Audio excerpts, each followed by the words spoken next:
All right, ready when you are. Okay. 3, 2, 1. Well, we are back from the grave. We've died, we've returned, we've died, we've returned, and then we died again, and we had to restart the whole loop. I am Baby Boy Brank, killing it again. I'm going to stop the whole looping process. I'm going after the visionaries. The final visionary I really need to murder, or the person who's trying to protect the loop. Can you reveal yourself, Loop Protector? Yeah, I'm Jupe of the Loop, and I don't like Jupe one bit. I don't like you are Jupe one stuck bit. in my loop forever. I'm going to break the loop, okay? You can't touch me, man. I'm just protected by 10, 10, 10, 10, 10, 10, 10, 10, 10. I like that. What's 10? 10, 10 what? Like the raccoon? It's my rating. It's my game rating. You can't touch this. I just got solid 10s, man. Dude, you've been breaking that 10 score. We are Super BS, a podcast about video games mostly. Today, we will be discussing Deathloop predominantly. We're also going to talk a lot about Tales of Arise because it's awesome. And I'm sure Juliana, a.k.a. Jank, a.k.a. Jupe, has been playing some trash on his own. Probably. And, trash. But since we're going to have a loosey-goosey episode, there's really not been a ton of news. So let's get into it. You've got a bone to pick. There's all these 10s that you say are going to protect the loop. And before we get into the gameplay of Deathloop, I picked it up last week. I got some thoughts. What is your thought about the score of Deathloop? Because you obviously got a thought about it. I don't know, man. Like I haven't played it yet, so I've been relying on your expert review knowledge coming up here. But it seems weird to me that all of these Sony games seem to nail them perfect scores, you know? Like is there something going on here? Is there unbiased reviewing happening, or is it all just biased? Dear Jupe, you know there's no such thing as biases in these cultures, okay? Everything's just the truth, and if you don't like it, you better just agree or die, okay? Just agree or go die. But two options. Had Deathloop been exclusively released on Xbox, we wouldn't see these 10s. I don't know about that. I think you're probably right. The reviews might have been a little bit lower, especially because this is a PS5 console exclusive. It's also launched on PC. It's not coming to PS4, and it probably will be on Game Pass next year. But I've played probably 4 or 5 hours. Actually, I really dig it, but I've been playing some other stuff that I just can't pull myself away from. And it's really good. Like, it is really fun and really neat. I don't think it's a 10. I personally don't like it as much as I enjoyed Prey, which is also an arcade game. It's closer to like a Dishonored game, and I've never cared for those like I care for Prey. The one thing I will say is, unlike Dishonored, they don't punish you for going in guns blazing, which is beautiful for me because that's me. Why'd you put a picture of me up there? They don't punish you for going in guns blazing. Like, one of the reasons why I've never really gotten deep into Dishonored or Dishonored 2 is because I already know that if you kill a lot of people, you get a bad ending. You really need to like have no deaths to get like I forgot how many deaths, but you need like pretty much no deaths to get the perfect ending.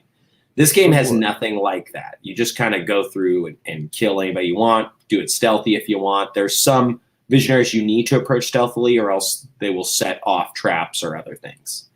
Do they run from you? Like, I know in certain games when you're trying to kill certain people, and it's a game that's like free roam like that, they run from you.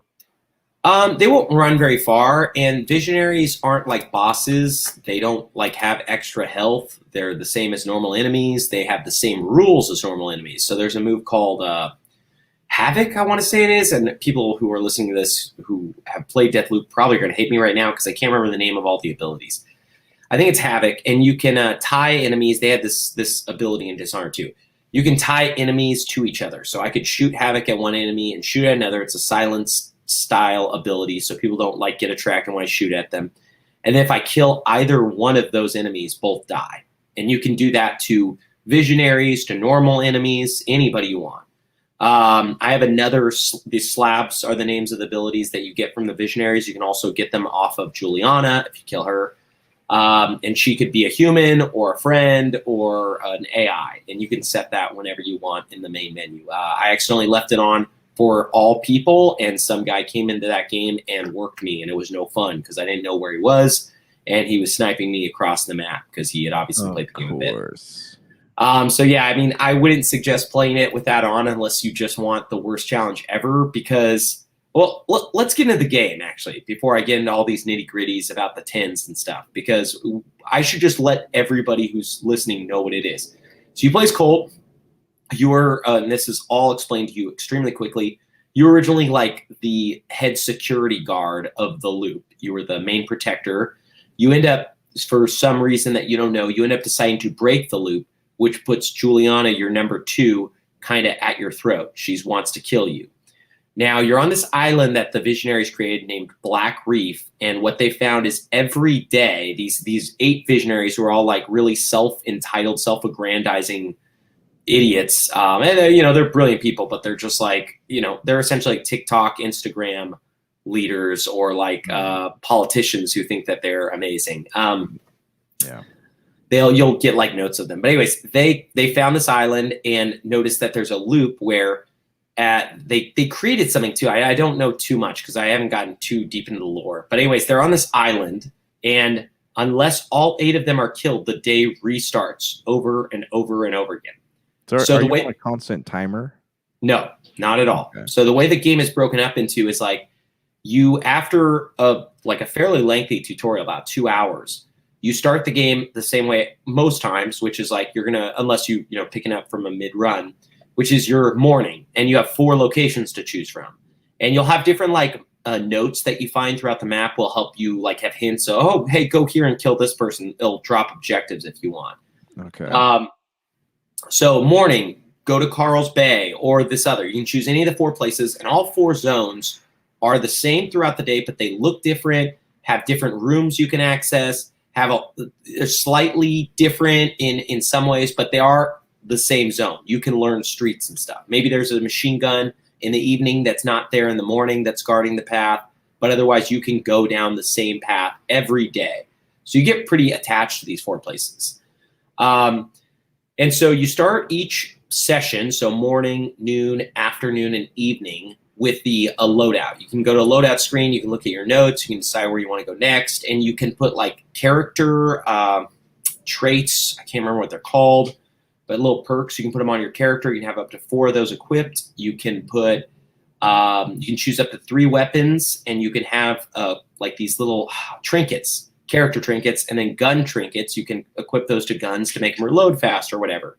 You can carry up to 3 slabs, and one of the special slabs of the game is Colt slab. So each time period, morning, noon, afternoon, or evening, you get 3 deaths. So you can die 3 times. If you die 3 times, it restarts back to the morning. So you could die 2 times in the morning, then die 2 times in the noon, die 2 times at night and afternoon, die 2 times in the evening, and you'll still finish the whole day. But if you die 3 times at any of those specific moments, you have to restart at morning and start the whole day again. This sounds exhausting. It does sound exhausting. It's actually really easy, but that's why there's a 2-hour tutorial. Kind of takes you through all of this stuff. Hours, dang. Yeah, I mean, it sounds long. The other game I'm about to talk about, Tales of Arise, essentially had a 5-hour tutorial, and I'm still learning a lot 9 hours in. So, I mean, 2 hours, yes, it is a long tutorial, but they did need to explain this game to you. And it's not super hand-holdy. It just shows you hey, go here, go there. After the tutorial, they give you the ability to get this item called Residuum. And with Residuum, you can what's it called? Engraft? No, embed. No, it's not called embed. Anyways, it's essentially you can keep an item permanently, not just from one run to the next always. Or you could sacrifice items to get more Residuum. So say I kill a Visionary and I get their slab, which either lets me teleport across the map or go invisible or link enemies together. Unless I infuse it, that's the word. Unless I infuse that slab, I will have to kill them again the next day. I'll have to restart the run and kill them again to get that same slab back. Now, the goal of the game is to kill all 8 Visionaries in one day, they're not in the same place. So I haven't figured out how to do this, but your goal in the game is to figure out how to get the visionaries to go to the same places so you can kill all 8 of them in a one-day run. And the game helps you do that. It's not like a game where there's like notes and you have to read every note. No, if you click to read a note and back out immediately, which I do a lot because that's how I play a lot of games, it will give you all of the relevant information in just a clickable thing. And if it has a location, it will have that on the map. Yes. Interesting. So can you ever get to the point where you kill one of the visionaries and you can do something where and they will stay dead for your next run? No. You have to kill them all on the same day. So you have 4. So it's essentially like 16 maps. You got 4 maps over 4 time periods. So there's 16 different variations. And there are ways to get them to go to the same area so you can kill. I don't know if you can kill more than 2 or 3 in one place. Maybe there's a way. I really know nothing about the end game other than what I've heard on podcasts. I'm about 4 or 5 hours in. I've killed 2 visionaries. I killed a 3rd on my last run, and then she set off a bomb. I don't want to reveal too much, but I guess I was supposed to go there stealthily, and I just stayed there to see what happened, and I died because I stayed in the place. So do you have to kill her in stealth? I think you either have to kill her in stealth or you have to leave her zone as soon as she dies, because I didn't leave and then I died from the bomb that was set off. Yeah, there's a ton to the game, and it's really good. It's really well made. It's a lot of fun. There's some annoying things I don't love about the DualSense controller. There's probably a way to turn this off. I haven't gone through the way of doing it yet, but Juliana will talk to me through the controller every time period. Normally, you'll hear her say some quip or whatever. And that's not bad in its own right, but it is really annoying to have a small microphone on your controller shooting out words while you're listening to the sound coming out of your TV. Like I said, I think that's something I can correct or fix. I haven't looked into it yet. I never liked that feature in the PS4 either. The little speakers that are on the controllers. Yeah, we were kind of bragging about that being a big feature in the new DualSense controller. Yeah, weirdly enough, I don't notice any other DualSense features. I don't think there are any like rumbles that I've noticed, and there's nothing with the haptic triggers that I've at least noticed. Maybe there's stuff and I'm just not picking up on it. So it feels like it will go very well over to Xbox. Like there's really nothing that makes it feel like it needs to be on PlayStation other than that it was paid for to be an exclusive.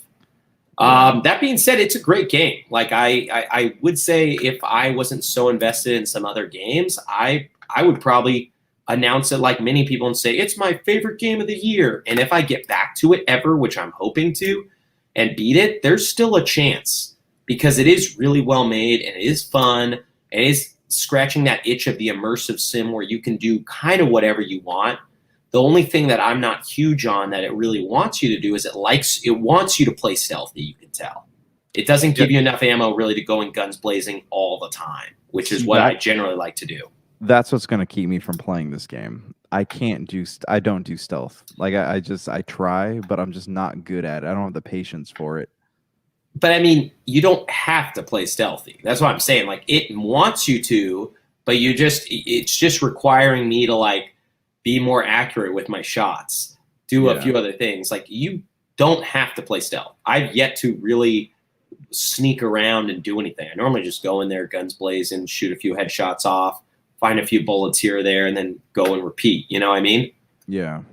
I would say if you are in a gaming drought, which it sure felt like till about 2-3 weeks ago, this is a very fun game to pick up and try. However, if you're not interested in it, I would not. I mean, I can't recommend it at all because it's, if you've got something else that you're like hankering to play, right? Like next or this week, tomorrow. Wow, it's crazy. No reviews are out for it yet.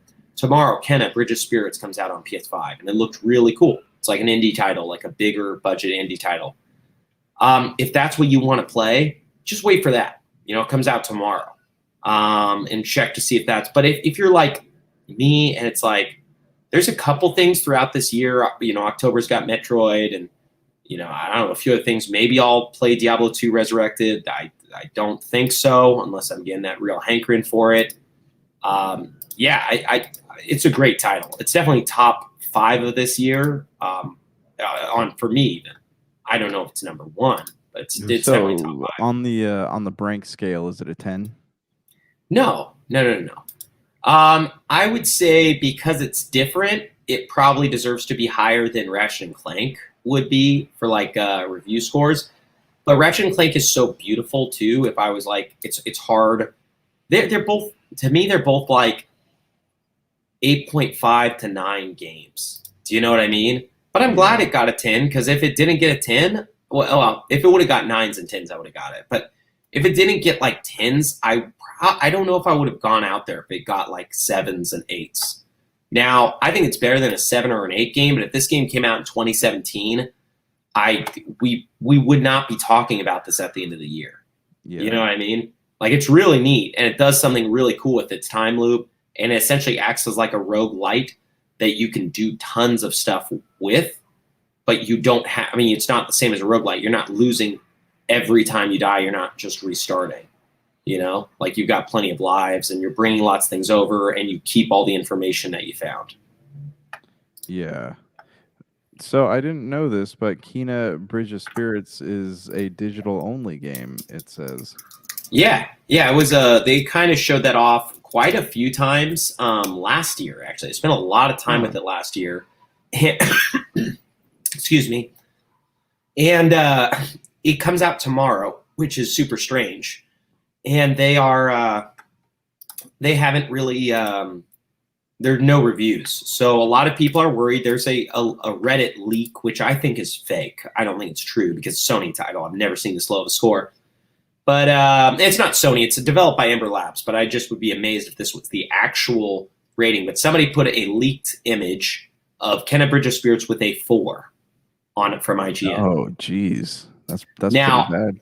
Yeah, I don't think that's true. I think that's really faulty.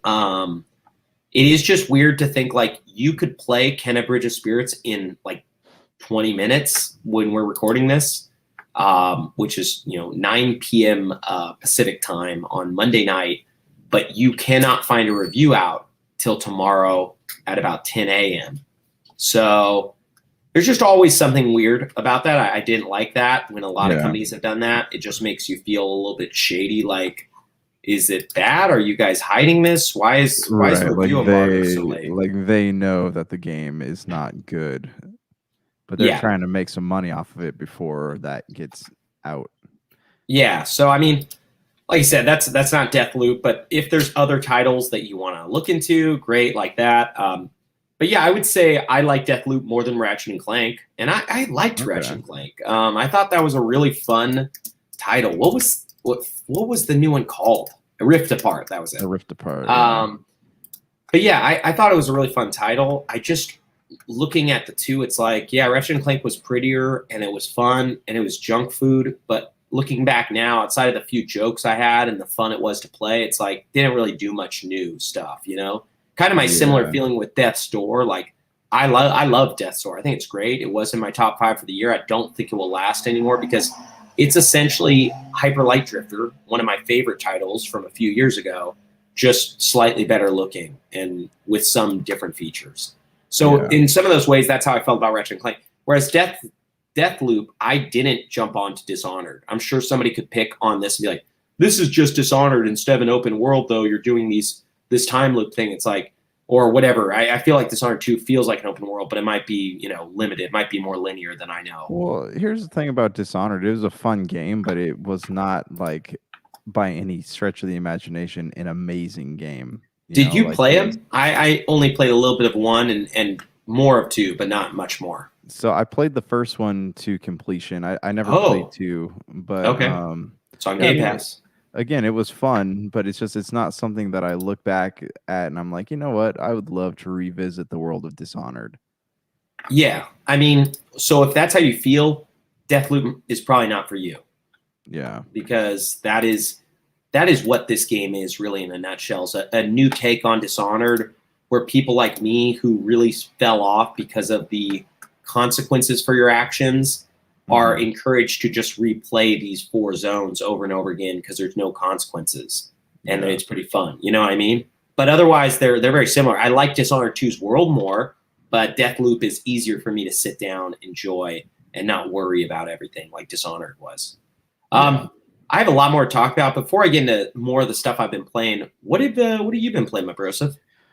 So I briefly have been going back and finishing off the last few things I have to do in Pokemon Sword. So Weird. I thought you finished that game like 3 years ago or 2 years ago, no, whenever it came no, I out. got to the elite or whatever, how every Pokemon game ends with like you facing the elite 4 or 5 or whatever. So Yeah. I stopped there just because it was so repetitive, man. I was just had better things to do. Hmm. But so I've been trying to play a couple matches each night. So now I'm at like that final adventure part where I haven't fought the champion. There's like a world ending event happening, so I'm trying to keep that from going on. But I've only been playing for like 20 minutes a night, so hopefully I'm getting closer to the end. But I want to try to finish this before the Diamond and Pearl come out because Are I you kind gonna of pick like those it. up? Yeah, I'd like to go. I enjoyed those games when they released originally, so I figure why not? Don't you find this combat though to be really boring over It time? is. Like It that's why is I couldn't really finish boring. Sword. I Yeah, like it, but I guess what I've enjoyed is going back and I guess revisiting. It's the nostalgia, but I mean the nostalgia gets really old really quick. hmm. Yeah, I don't know. I don't think I'm gonna pick up Brilliant Diamond. I mean, we'll see. I say I'm not gonna pick up a lot of stuff, and then I end up getting it. Um, but I mean, I'm excited for Legends of Arceus if it actually is half as Hmm. good as it looks like it could be. But Yeah. yeah, man, I just feel so detached from that series. I feel like I've tried every few titles to pick it up since the first one that I loved when I was a kid, and Yeah. I just hate the combat. I hate Well, how slow everything is. I hate how yeah. little everything has changed. How few improvements they've made for a game that's literally over 20 years old now. It's what is it? Yeah, it's probably it's 25, more than 25 years here. Yeah, I want to say it was like 1997, 96, 97 when that first one came out.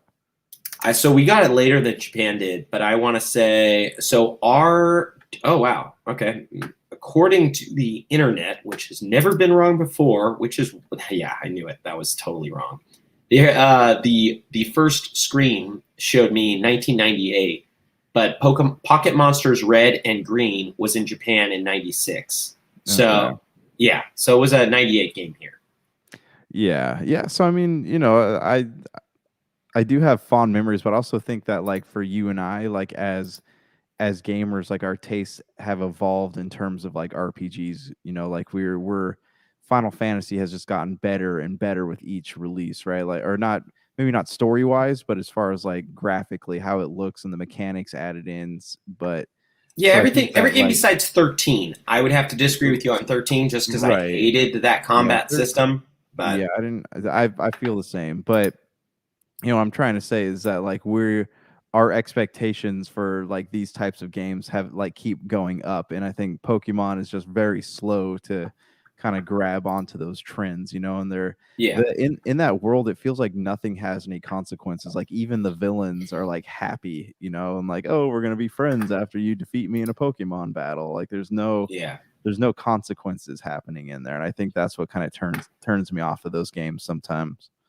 Okay. You been playing anything else? It's just so funny because we did talk about no, we never talked about Sword on the old podcast because that was between the two break periods. But Yeah, yeah. you So I've been playing Artful Escape. yeah, I turned that on. I played about the first 40, probably 30 minutes of it because I didn't even get to the interesting bits. Okay, yeah. I mean, I'm about. I want to say I'm an hour and a half in right now. I don't know how long the game actually is, but I want to say it's 2 hours. Is what okay, I'm. yeah. Because you do 3 performances, and I'm like halfway through the second performance. But anyways, it's a very existential game. Like you play as this kid who's, he lives in the I don't know. It might be a fictional town in Colorado called Calypso, and it's you're the nephew of a folk singer, and this whole town is like relying on you to be this folk to carry on the legacy of your uncle, right? Because the uncle's folk music brings in tourism, so everyone's like Hmm. relying on this kid, but this kid doesn't want to be a folk musician. He wants to be Wants to this play rock. he wants well operatic rock or whatever. You know, it's kind of like Hendrix style music. That's what he wants to play. I heard it being more related to like David Bowie, is what a lot of people Yeah, said. yeah, exactly. You know, the Major Tom style stuff. But yeah, so you're that, and so you're this whole like town of Calypso. It's very beautiful. Like it's very calming walking around this town, talking to people. The animation style is kind of cool. It's a little more I don't know what you call it. It's not. It's a 2D walking sim with like 2D a walking very sim. a very beautiful or fluid animation style. Yeah, it looks like your character's like a paper doll, except there's no strings, which is kind of an interesting, is an interesting way of doing a game like this. But yeah, it's fun. The Calypso is very beautiful, and then once you get through all this stuff, an alien shows up and he takes you off to space, and you meet Gordon Lightman, who's this intergalactic rock star, and he kind of sets you on your path to like trying to figure out who you are and what you want to do with your life. And I love that it's relatable in the fact that like this kid is trying to figure out who he is and who he wants to be. I feel like that's a lot of stories from the people make games, because that's a lot of our stories. Like that's just the story of the millennial, if you will, the exactly 20s to the mid 20s to late 30s, honestly, is this weird story of like, hey, we're all trying to figure out this thing. And everybody is still even older than that. Yeah. Hey, Did you get to the second, man. Hold on.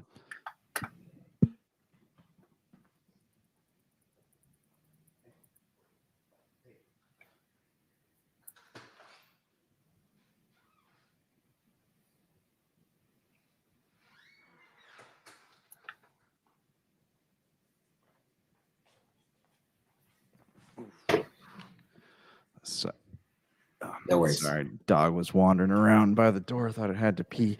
No worries. Did you get to the psychedelic level in Psychonauts 2? No, I did not. Okay, that's what that name reminded me of. Gordon Lightfoot or whatever you just said. Yeah. Yeah, Gordon Lightman. Yeah, so he's like this intergalactic rock star or interdimensional rock star, I guess you could say. But so the game is mostly like it's very beautiful. You're walking along all these like cool different dimensions, and you can kind of hold X down. So as you're walking and running and jumping, you're like launching these guitar riffs everywhere and making the whole environments light up. One thing that it does have that is frustrating is this you know how Guitar Hero has the circles at the bottom and you got to try to match the patterns? Yeah. So in this one, the patterns are the buttons on the Xbox controller. So you have like your X, Y, B, and then the two triggers on the top. And you have to, when you go to these shows and you have these I don't want to call them enemy types, but they're like people who you're trying to impress, and they have like it's somewhere on their body is the pattern for the buttons, and you have to match the pattern. And sometimes it moves too fast for me to understand. So I've spent some time trying to get past some of these foes. But I've heard the gameplay is the worst part of that game. Yeah, exactly. Like those parts are the most frustrating. But other than that, like I love just walking around. Like I like those style games, and this game is one that I do plan on finishing. But yeah, that element is the only thing that frustrates me. Yeah. I don't know, man. I don't know if I'll ever get into it. It looked really neat. A lot of people are talking about how much they like it. If there's ever one of those Microsoft rewards quests where if you get up to 10,000 rewards points for doing achievements, I might play it, because I did get to the house and it was like 75 achievement points. I was like, oh, this is one of those, like, once you do anything, they give you a ton of achievement points style games. Yeah, I got 100 just for, like, getting to the spaceship. So I'll try to get into it then. There were so many Game Pass games that dropped this last week. I haven't even got a chance to turn on many of them. I Am Fish, Skatebird, there's Flynn or something. There's tons of stuff. And then Sable comes out tomorrow. A lot of other stuff. So there's so many games releasing. Yeah. Before I get into what I've spent most of my time with, I do want to talk about two other things. I mentioned WarioWare Get Together last week. I 100% of that title. Oh, dude, nice. I got to all the mini games. Yeah, it only was an extra hour. It wasn't very much time. So the whole game took me about 4.5, 5 hours, maybe tops.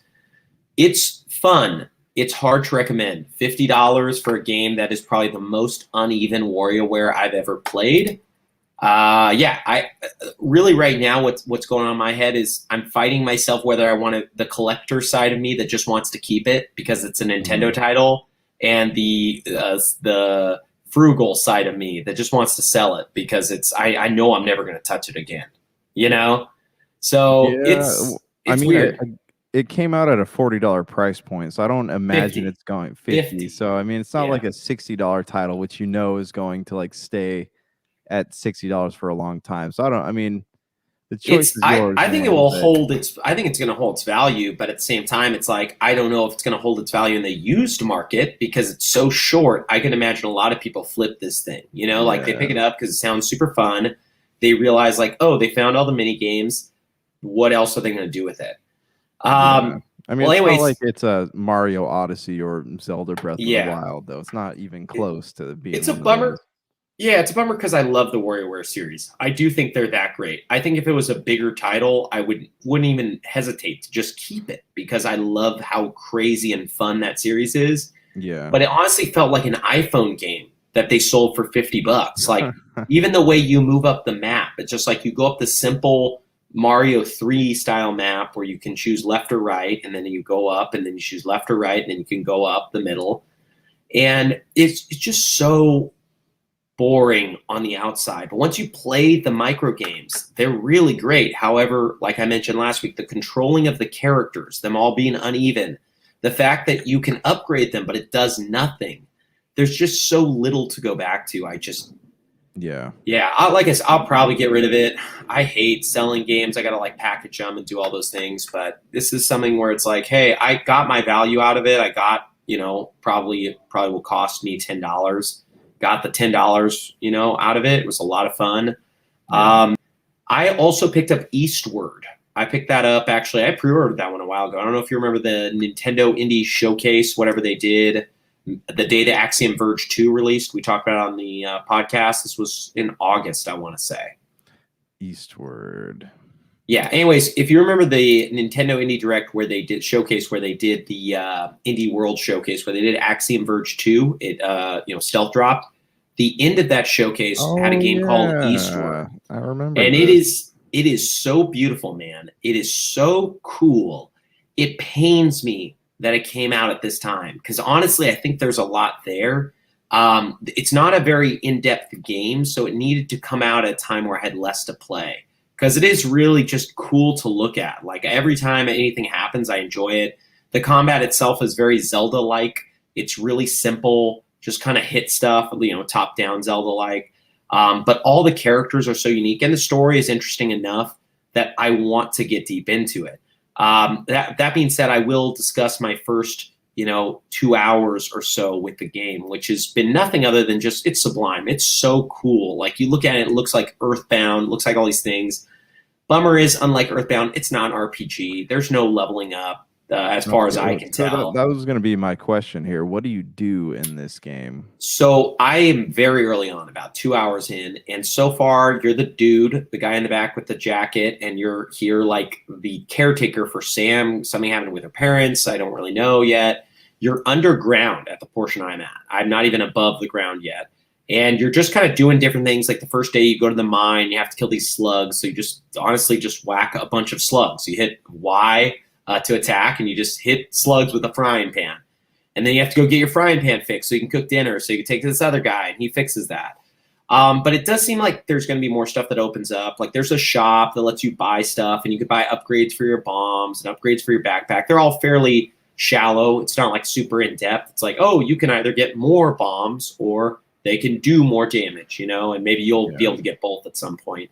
But you get that through currency and stuff. So combat really isn't there to give you anything. There's no XP, any of that stuff. But it is beautiful. Like I said, the reward is really just seeing the art and experiencing it because it's just, man, it's like out of a dream. I really wish they would have decided to make this an action RPG or even a turn-based RPG. Yeah. But the fact is they didn't.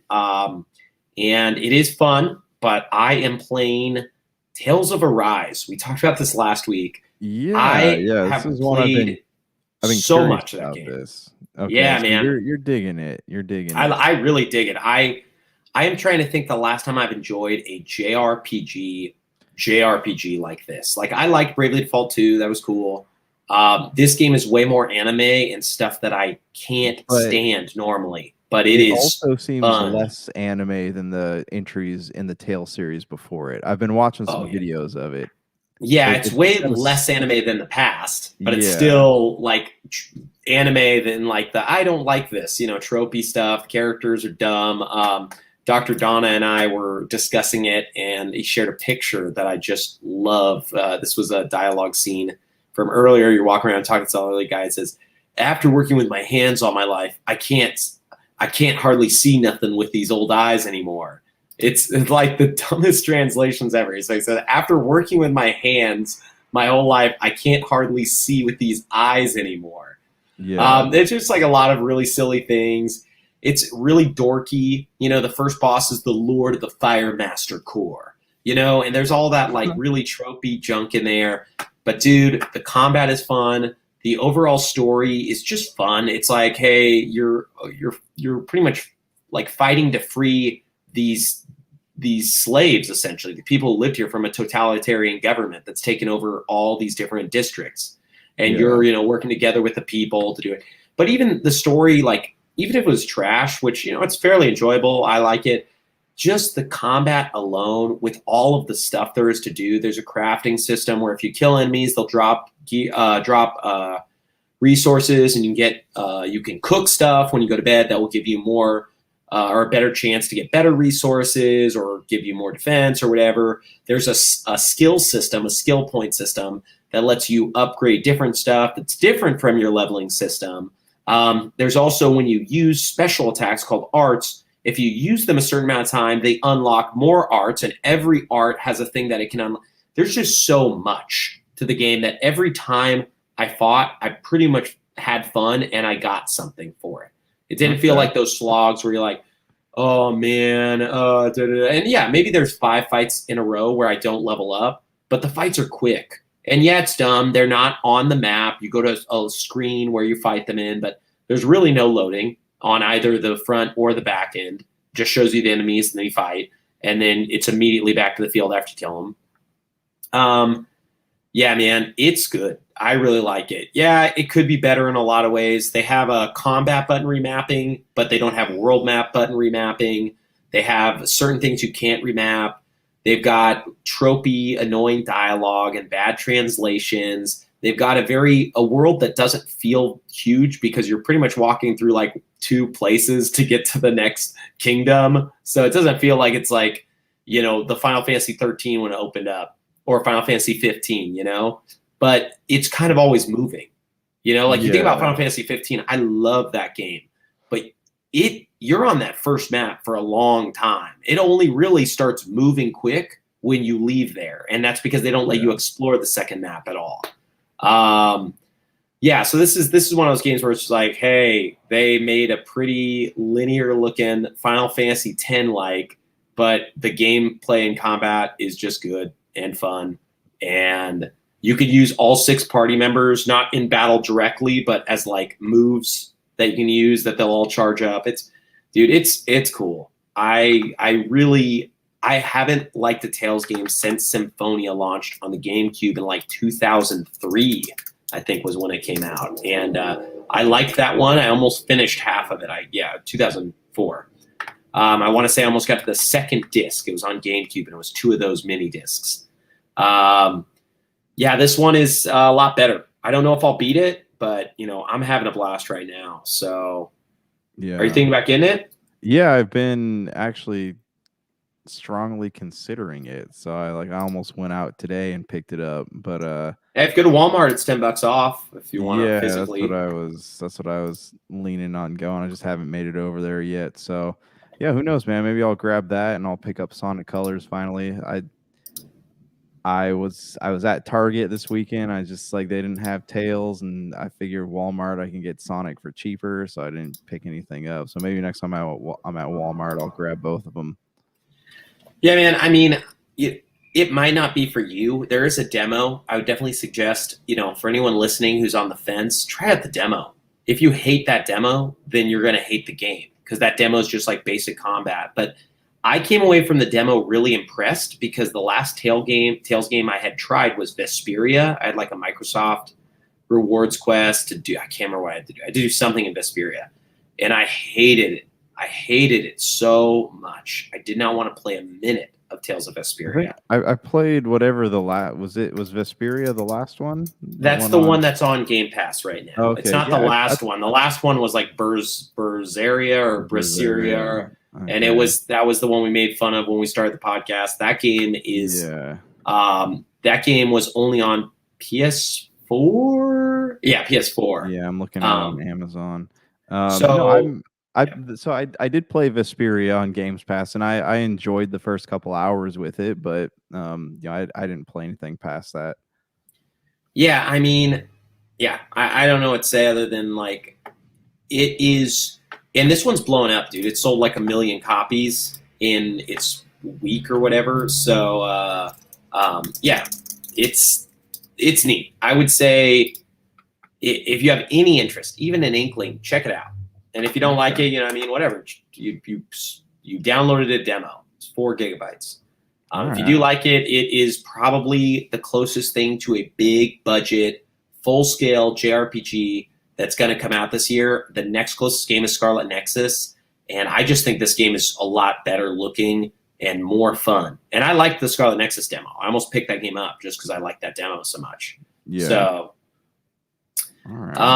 yeah, man, we can just go into the news if there is any. You want to talk about something, the Halo test multiplayer? So all there really is, they just announced that I got the email. Yeah, you can join the Halo multiplayer. I don't want to say it's a beta. It's just like a weekend test. You can jump in. It's going to start this Friday, but it's only if you were part of the Halo insiders who registered before September 13th. I think emails will be sent out to players to know if they're eligible. So I think you said you got one. I never got one, but did you sign up and go through all those steps? No.